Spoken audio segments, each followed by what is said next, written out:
सोचिए, इस बार टॉप 7 शहरों में करीब 10,000 घर कम बिके, लेकिन आयरनी देखिए, कीमतें और ऊपर चली गई। कम बायर्स, कम सेल्स, फिर भी घर हो रहे हैं महंगे। ये आपके लिए क्या खतरे की घंटी है? मैं हूं वरुण सिंह और आप देख रहे हैं स्क्वायर फीट इंडिया।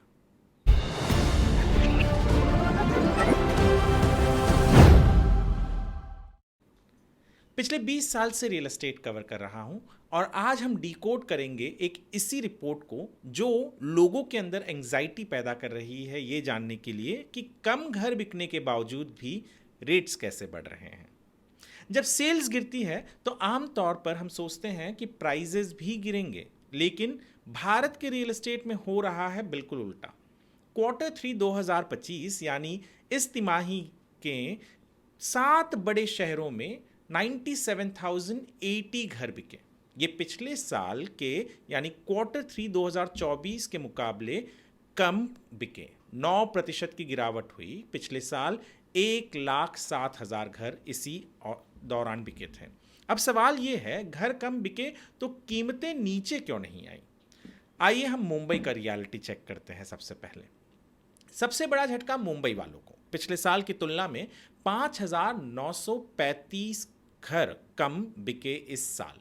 फिर भी एवरेज प्राइस यानी जो एवरेज दर होता है एमएमआर में, मुंबई मेट्रोपॉलिटन रीजन में, वो बढ़ा 9% के ऊपर।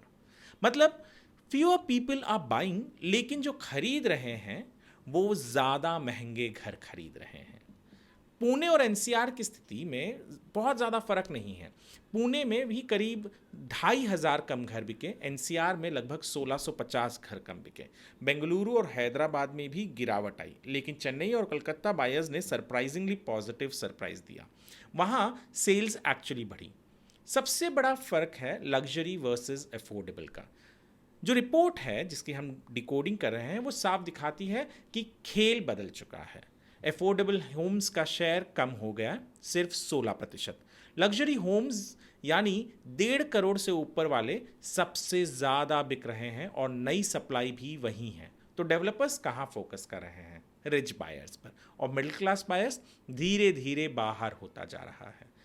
जो एनरॉक कंपनी है जो इसी तरीके की रिपोर्ट्स बनाती है, उसके चेयरमैन अनुज पुरी कहते हैं कि सेल्स गिरने के बावजूद डिमांड सप्लाई इक्वेशन हेल्दी है, क्योंकि लोग लॉन्चेस से ज़्यादा खरीद रहे हैं, लेकिन लग्जरी हाउसिंग की वजह से वैल्यू ऊपर जा रही है। यानी इंडस्ट्री को इमीडिएट खतरा नहीं है, लेकिन अफोर्डेबिलिटी बायर्स के लिए बड़ी चैलेंज बनती जा रही है।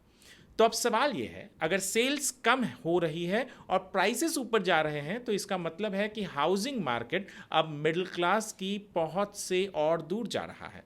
पहली बार घर खरीदने वालों के लिए मुश्किलें और बढ़ेंगी। डेवलपर्स लग्जरी और प्रीमियम सेगमेंट में व्यस्त हैं और अफोर्डेबल हाउसिंग का सपना वो लगातार छोटा होता जा रहा है। मैं वरुण सिंह पिछले 20 सालों से रियल एस्टेट रिपोर्ट कर रहा हूं। स्क्वायर फीट इंडिया पर मेरा मकसद आपको सिर्फ नंबर्स बताना नहीं, बल्कि उनके पीछे की सच्चाई समझाना है। अगर ये वीडियो आपके लिए आई ओपनर रहा हो तो लाइक करें, शेयर करें और सब्सक्राइब करना ना भूलें। अगले वीडियो में हम मिलते हैं।